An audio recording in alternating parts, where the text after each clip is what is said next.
कुछ नशा तिरंगे की आन का है, कुछ नशा मातृभूमि की शान का है। हम लहराएंगे हर घर तिरंगा, नशा यह हिंदुस्तान की शान का है। Good morning one and all, respected teachers, dear student. और आज विशेष रूप से हमारे बीच उपस्थित doctor Mishra sir, S N. Pandey sir, आप सबको 77वें स्वतंत्रता दिवस की बहुत बहुत शुभकामनाएं और बधाइयाँ। पिछला वर्ष हमने आज़ादी के अमृत महोत्सव के रूप में मनाया 75 वर्ष पूर्ण होने के उपलक्ष्य में, और इसके अंतर्गत बहुत सारे क्रियाविधि गतिविधियां हमने संचालित की। हमको जो आज़ादी मिली है, जैसा कि जोशी सर ने बहुत विस्तार से बताया कि यह मुफ्त में नहीं मिली है, इसके पीछे हमारे नेताओं के अनगिनत संघर्ष है, अनमोल बलिदान है और उनके प्रयास है, जिसके कारण हम लगभग 200 वर्षों की गुलामी के बाद आज़ाद हो पाए।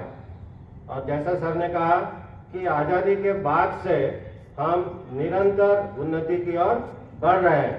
ऐसे बहुत से क्षेत्र सर ने जैसे गिराया, बहुत से क्षेत्र है जिनमें हमने काफ़ी उन्नति किया है। जब हमारा देश आज़ाद हुआ, सबसे पहले डेवलपमेंट के बारे में हमारे जो प्रथम प्रधानमंत्री थे जवाहरलाल नेहरू, उन्होंने सोचा, और आप देख रहे हैं कि हमारा जो भिलाई इस्पात संयंत्र है या steel authority of India limited है, उसकी स्थापना हमारे प्रथम प्रधानमंत्री पंडित जवाहरलाल नेहरू की ही देन है। और ये जो भिलाई बसा है, यह उन्हीं की देन है। आज जो पूरा भारत कि रेल पटरियों पर जो सफर कर रहा है, वो हम भिलाई से ही वो रेल पटरियां सप्लाई करते हैं। हमारी रेल पटरियों पर पूरा देश चल रहा है, हमारी रेल पटरियों पर कई सारे विदेशों की ट्रेनें चल रही है। तो यह दूरदर्शिता के कारण ही संभव हो पाया। हम भी विशेष रूप से गौरवान्वित महसूस करते हैं कि प्रथम प्रधानमंत्री पंडित जवाहरलाल नेहरू जी के चरण जो है इस स्कूल में पढ़े थे। इस स्कूल का उद्घाटन उन्हीं के द्वारा किया गया था, तो यह बड़े गर्व का विषय है।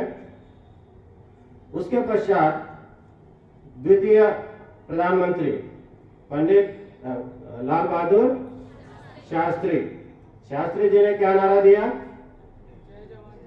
जय जवान जय किसान। क्यों? क्योंकि उस समय जैसे सर ने कहा कि एक पेन भी हम विदेशों से मंगाते थे। हमने जब पाक के साथ युद्ध किया तो अमेरिका ने हमारा जो खाद्यान्न आपूर्ति है वो रोक दिया, और उस आपूर्ति के रोकने के कारण हमारे जो प्रधानमंत्री है उन्होंने निर्णय लिया कि हमारे जवान तो सक्षम है ही है, हम हमारे किसानों को भी सक्षम करें ताकि खाद्यान्न के लिए हमको दूसरे देश पर निर्भर रहना ना पड़े। और आज का दिन है, आज हम पूरी तरह से खाद्यान्न के मामले में आत्मनिर्भर है, बल्कि हम खाद्यान्न दूसरे देश को एक्सपोर्ट करते हैं। तो यह उनकी दूरदर्शिता का परिणाम था। तीसरा, फिर हमारे जो 10वें प्रधानमंत्री कौन? अटल बिहारी वाजपेयी जी। उनका क्या नारा? जय जवान जय किसान, और उन्होंने उसमें एक और ऐड किया, जय विज्ञान। क्यों? क्योंकि उस समय की मांग थी कि हम भी एक परमाणु शक्ति संपन्न देश बने। बिना शक्ति के जो है अपना अस्तित्व बनाए रखना मुश्किल है। आप शांति की बात करते अच्छा है, लेकिन यदि आपके पास ताकत नहीं है और शांति की बात करते हैं तो कोई सुनने वाला नहीं है। आपके पास ताकत है फिर भी आप शांति की बात करते हैं तो लोग समझेंगे कि हाँ, ताकतवर होने के बाद शांति की बात कर रहा, मतलब ये शांति चाहता है। तो अमन के लिए जरूरी है कि आपके पास शक्ति भी हो, और इसी बात को ध्यान में रखते हुए उन्होंने नारा दिया था, जय जवान जय किसान, और उसमें ऐड किया फिर जय विज्ञान। और उसी विज्ञान का परिणाम है कि अभी हमारा चंद्रयान 2 जो है वो सफलतापूर्वक चंद्रमा पर लैंड करने की स्थिति में है। इसके पश्चात हम आते हैं हमारे 14वें प्रधानमंत्री कौन? 14th prime minister Narendra Modi. ठीक है। इन्होंने आगे उसमें एक और वाक्य जोड़ा, कोई बताएगा? जय जवान, जय किसान, जय विज्ञान और आगे जय अनुसंधान, जय अनुसंधान। क्योंकि आज की स्थिति में अनुसंधान एक महत्वपूर्ण विषय है। कोविड के समय आपने देखा होगा कि हमारे वैज्ञानिकों ने कितने जल्दी जो कोविड वैक्सीन है वो विकसित कर ली और हमने बाहर के देशों तक को कोविड वैक्सीन जो है वो दिया है। तो इस तरह से हमारा नारा आज होना चाहिए क्या? जय जवान, एक बार फिर से, जय जवान, जय किसान, जय विज्ञान, जय अनुसंधान। तो ये जो है हमारे जो महान नेता हुए हैं इनकी दूरदर्शिता है। अब हम आते हैं, अच्छा, जो हमारा सामरिक दृष्टि से मिलिट्री पावर में हम किस पोजीशन पर है? चौथे स्थान पर है। हमारी जो सैन्य ताकत है वो विश्व में चौथे स्थान पर आती है। क्रॉप प्रोडक्शन में हम, खाद्यान्न उत्पादन में हम दूसरे स्थान पर है। स्टील प्रोडक्शन में हम दूसरे स्थान पर है। पूरे विश्व में जो स्टील प्रोड्यूस होता है भारत उसमें दूसरे स्थान पर है। पॉपुलेशन में हम प्रथम स्थान पर है। तो ये अच्छी बात है कि नहीं है? अच्छी है। जितने ज्यादा लोग रहेंगे, जितने ज्यादा आपके पास मैन पावर रहेंगे, उतने ज्यादा दिमाग है। और हमारे जो लोग हैं वो सिर्फ भारत में नहीं है, जैसे सर ने कहा नासा में 40% लोग हमारे इंडियंस हैं। आप किसी भी बाहर की कंट्री में चले जाइए, वहां आपको इंडियंस भरे मिलेंगे। तो ये उन्नति के लिए बहुत अच्छी चीज है। दूसरा, युवा के मामले में हमारा नंबर क्या है? जो जनसंख्या है उसमें युवा वर्ग की जो प्रतिशत है उस मामले में हमारा देश कहां पर है? नंबर 1। तो हमारे देश में सबसे ज्यादा यूथ है, सबसे ज्यादा युवा है। और युवा होने का बेनिफिट क्या है? कि आप कल के नागरिक हो, ठीक है। तो आप जो है देश का नेतृत्व करने के लिए ज्यादा से ज्यादा सदस्य हमारे पास मौजूद है। और अब आपको इस देश को आगे ले जाना है। आगे ले जाने की जिम्मेदारी, यहाँ तक लाने की जिम्मेदारी हमारे नेताओं की थी, लेकिन तुम्ही में से फिर कोई नेता उभर कर सामने आएगा जो देश को आगे ले जाएगा। तो अभी भी ऐसे बहुत सारे काम बचे हैं जो हमको करना है। चौथे नंबर पे हमको नंबर 1 पे आना है। ऐसे बहुत सारी चीजें हैं जहाँ पे हमको देश का प्रतिनिधित्व करना है। और इसको काम को करने की जिम्मेदारी अब किसकी है? आपकी है, ठीक है। तो जीवन में सफलता हासिल करने के लिए मैं यहाँ पर बहुत संक्षिप्त में 4 चीजें आपको बताना चाहता हूँ, जिसको आप सफलता की ABCD समझ सकते हैं। सफलता की ABCD। ए मतलब क्या है? ए से है अचीव। ए से अचीव। अचीव मतलब प्राप्त करना, ठीक है। तो जैसा कहा गया है कि खुशहाल जिंदगी जीने के 2 ही तरीके हैं। या तो जो चाहते हो उसे हासिल कर लो, और नहीं तो जो हासिल हुआ है उसे चाहना सीख लो।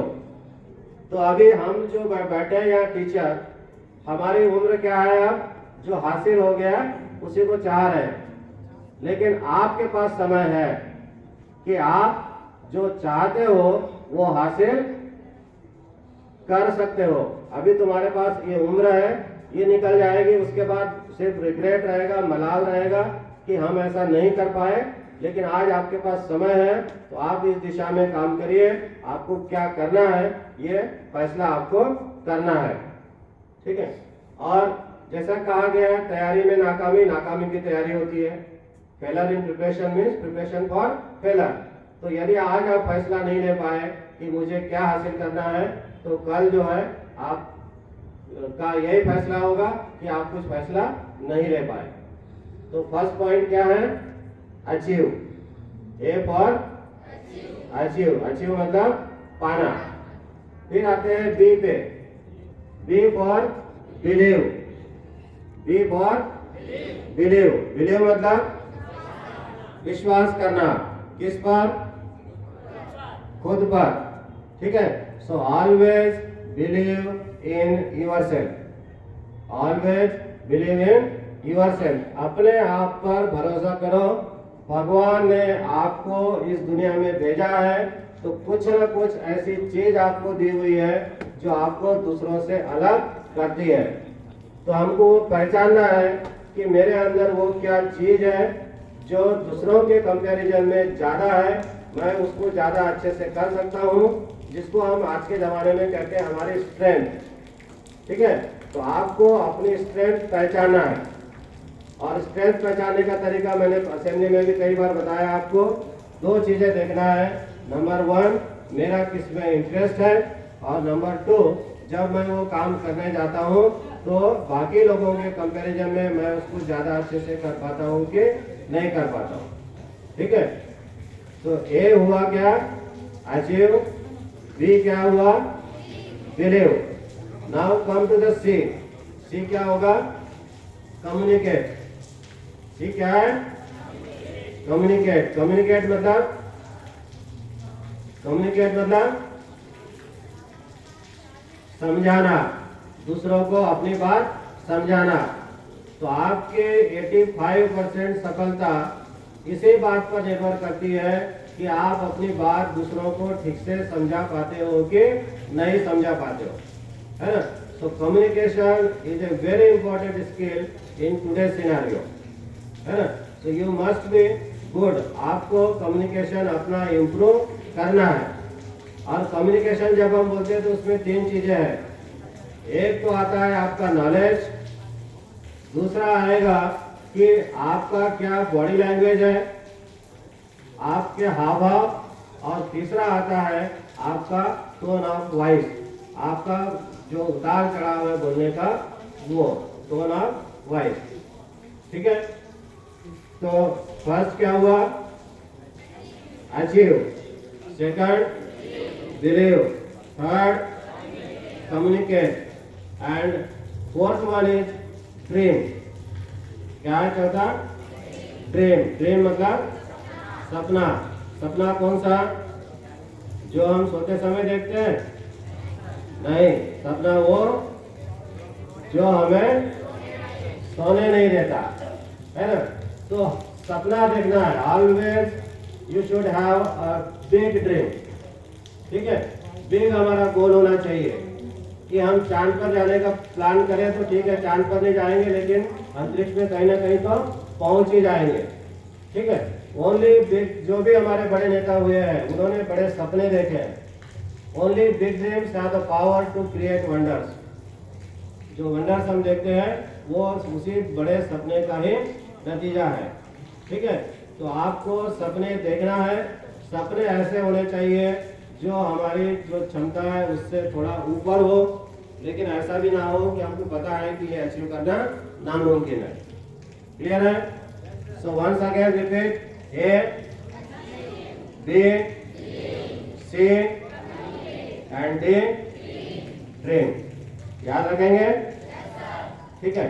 अब जब आप बिग ड्रीम बनाएंगे और उस ड्रीम का पीछा करते हुए जाएंगे तो आपको कई बार असफलताएं मिलेंगी। उन असफलताओं से डरना नहीं है। क्यों?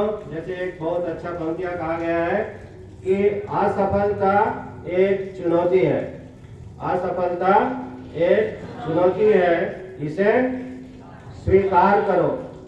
क्या कमी रह गई? देखो और सुधार करो।